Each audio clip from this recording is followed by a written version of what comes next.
Kepada Mas Gias Mosandi, saya persilahkan. Baik, apakah suara saya sudah didengarkan? Sudah Bisa cukup, Mas, Mas. bisa Mas. Oke. Bisa, Mas. Bisa. Assalamualaikum warahmatullahi wabarakatuh. Waalaikumsalam warahmatullahi wabarakatuh. Selamat malam, salam sejahtera untuk kita semuanya. Amin. Om Santi, Salam, Namo Buddhaya.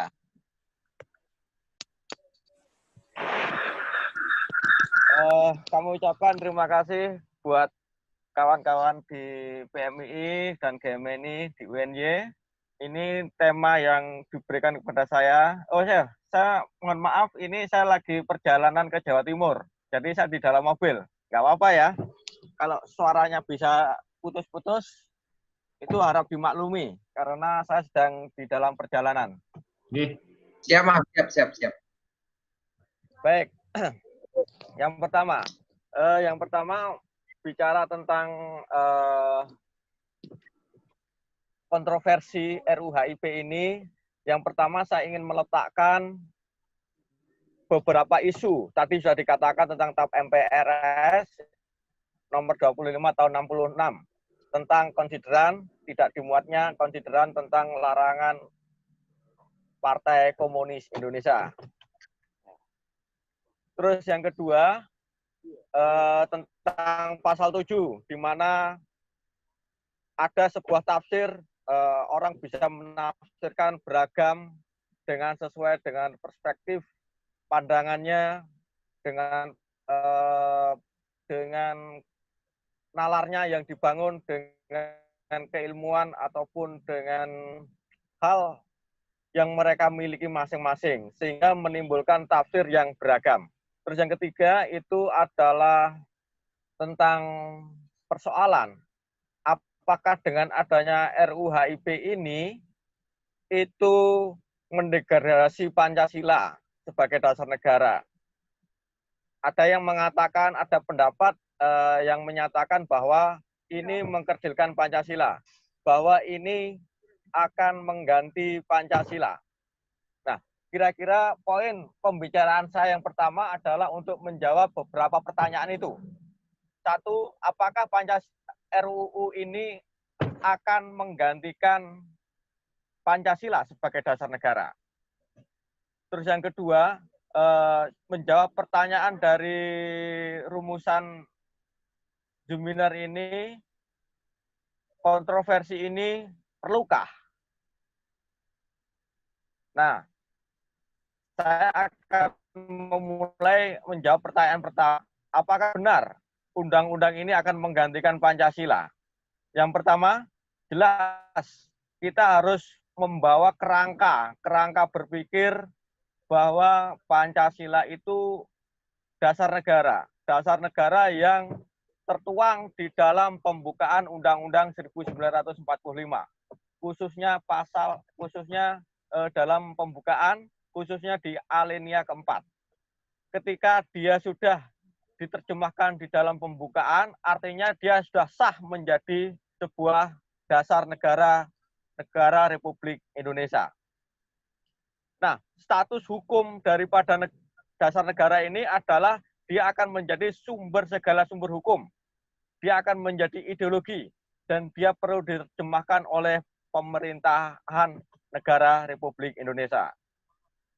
Karena itu, sebagai segala sumber hukum dan tata tertib perundang-undangan, dia ada di tingkat yang tertinggi. Makanya, sedangkan RUU HIP itu ada di level ketiga. Yang pertama itu adalah undang-undang, yang kedua MPR, yang ketiga itu adalah tentang undang-undang. Ini adalah hierarki hukum. Nah, Pancasila itu adalah sumber hukum dari semua norma peraturan perundang-undang ini. Maka saya tegaskan bahwa undang-undang tidak bisa menggantikan Pancasila dasar negara karena derajatnya lebih rendah daripada dia sebagai dasar negara itu sendiri. Ya, jadi konsekuensi tidak ada mekanisme hukum yang bisa menggantikan Pancasila, termasuk presiden, DPR, ataupun siapapun itu tidak berhak dan tidak bisa mengganti Pancasila. Kenapa? Karena negara Indonesia ini didirikan, pertanyaan dari ketua sidang saat mau mendirikan negara ini, apa dasar negara republik yang akan diadakan? Maka ini adalah manunggal dengan negara Republik Indonesia. Kalau dasarnya ini dicabut ataupun diganti, maka negara Republik Indonesia itu otomatis bubar. Ya, karena itu mengganti Pancasila sama dengan membubarkan negara Republik Indonesia. Jadi RUU HIP tidak akan mungkin dan tidak akan bisa menggantikan posisi hukum keberadaan Pancasila sebagai dasar negara. Jadi tesis ataupun asumsi ataupun tafsir yang mengatakan bahwa RUU HIP itu akan menggantikan Pancasila, itu saya katakan salah. Nalarnya tidak pas, nalarnya tidak tepat, dan tidak sesuai dengan kerangka berpikir tentang bagaimana dasar negara itu.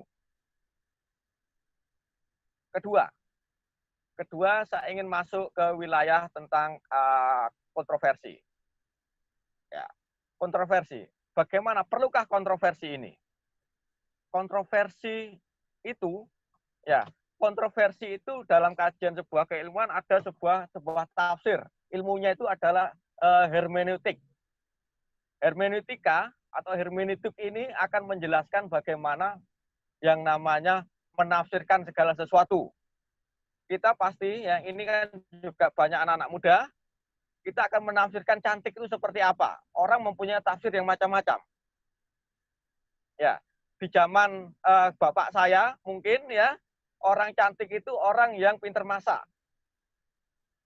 Bisa saja seperti itu. Zaman dahulu orang cantik itu adalah orang yang seperti ini.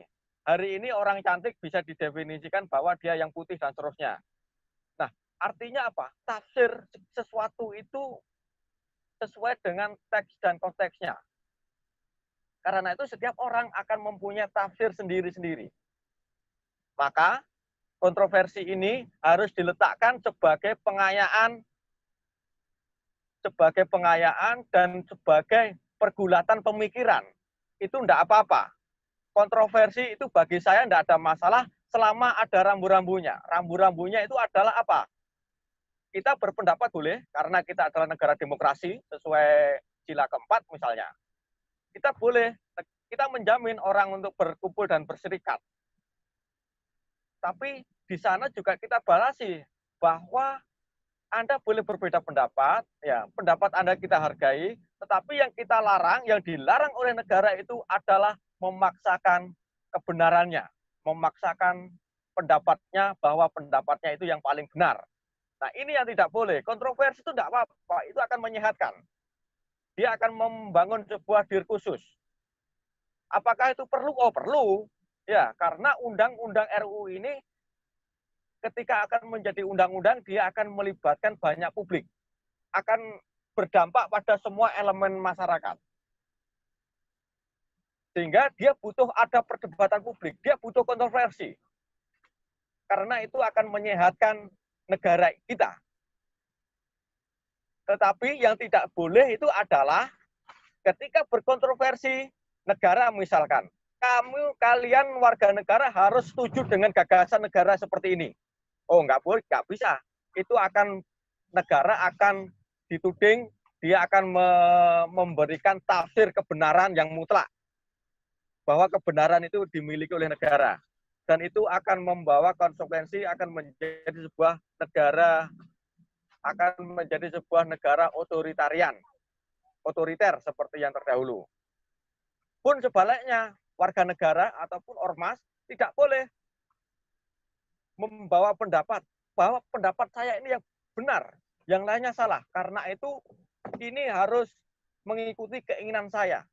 Tidak bisa. Negara demokrasi kita tidak menghendaki adanya pemaksaan sebuah pendapat yang itu harus menjadi kebenaran pribadi ataupun kelompok dan itu dipaksakan untuk menjadi kebenaran negara.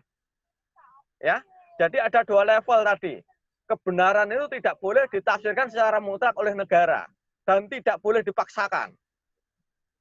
Terus yang kedua, kalau kita tidak setuju, kita juga tidak boleh memaksakan tentang ya kebenaran yang ditafsirkan pribadi ataupun ormas ataupun orang itu tidak boleh dipaksakan kebenarannya untuk orang lain. Anda suka kopi, saya suka jus. Ya, tapi ketika kita memaksakan bahwa Anda, hei, kamu yang suka jus, kamu harus minum kopi karena kopi inilah yang paling enak. Ini tidak akan ketemu. Orang yang penggemar jus akan mengatakan bahwa jus itu yang paling enak, jus itu sehat. Oke? Nah, disinilah akhirnya harus ada sebuah titik temu antar perbedaan-perbedaan yang ada itu.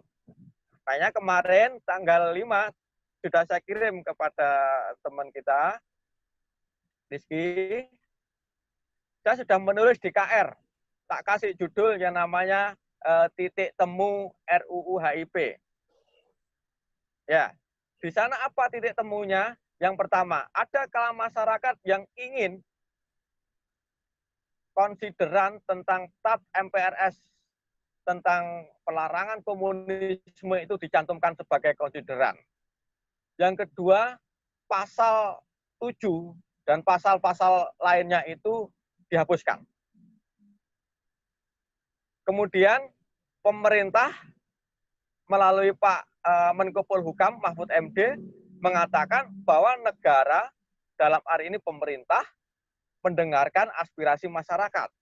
Karena itu beliau juga mengatakan bahwa konsideran pelarangan PKI itu juga harus dimasukkan sebagai konsideran di dalam RUU tersebut. Karena itu pemerintah mengikuti keinginan masyarakat itu bahwa konsideran tentang pelarangan Partai Komunis itu dimasukkan. Terus yang kedua, pasal-pasal yang ada itu juga akan dihilangkan. Karena itu dibuktikan oleh pemerintah yang kemarin diwakili oleh Pak Mahfud, Mensesnek, Pratikno, Menhan, Prabowo, dan beberapa menteri lainnya ke DPR menyerahkan RUU BPIP. Ya, jadi titik temunya ada di sini. Titik temunya ada. Artinya apa? Apa yang menjadi aspirasi masyarakat, apa yang menjadi keinginan publik itu didengarkan dan itu akhirnya diakomodasi oleh pemerintah. Nah, terjadilah dialektika itu terjadi dan sudah selesai hingga akhirnya yang terjadi adalah RUU HIP digantikan dengan RUU BPIP. Nah, inilah mungkin pengantar dari saya, titik temu antara apa yang menjadi keinginan negara, apa yang menjadi keinginan masyarakat telah klop dan mereka bisa mendiskusikan lebih lanjut, mengkritisi bila ada pasal-pasal yang ada. Dan di dalam RUU HIP itu juga sudah dicantumkan tentang pelarangan TAP MPRS yang tentang pelarangan PKI itu. Dan pasal 1 juga menegaskan bahwa Pancasila adalah dasar dan ideologi negara. Sebagaimana yang termaktub di dalam pembukaan Undang-Undang Dasar 1945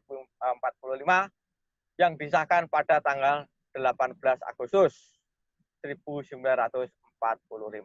Ya, gitu ya kawan-kawan, pengantar dari saya. Nanti bila ada hal yang kurang jelas atau mungkin tidak setuju dengan argumen saya, ya nggak apa-apa. Saya terima dan nanti terbuka untuk kritik, saran, ataupun berdebat terkait hal-hal yang konstruktif.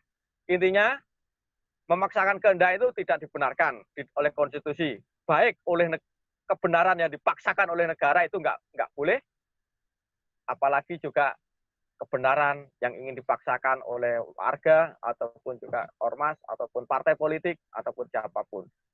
Negara Indonesia itu adalah negara yang beraneka ragam pikiran dan juga aliran kepentingan. Disitulah disitulah terjadi titik temu, titik perjumpaan antar semua keberagaman itu, yaitu Pancasila sebagai dasar negara. Karena itu, saya bersyukur dan berterima kasih berkat ada kontroversi RUHIP ini, banyak orang akhirnya mendiskusikan Pancasila. Ya, aku melihat bahwa akhirnya semua orang itu ternyata yang saya tangkap itu ternyata masih cinta Pancasila sebagai dasar negara. Itu penutup dari saya. Terima kasih. Selamat malam. Assalamualaikum warahmatullahi wabarakatuh. Merdeka.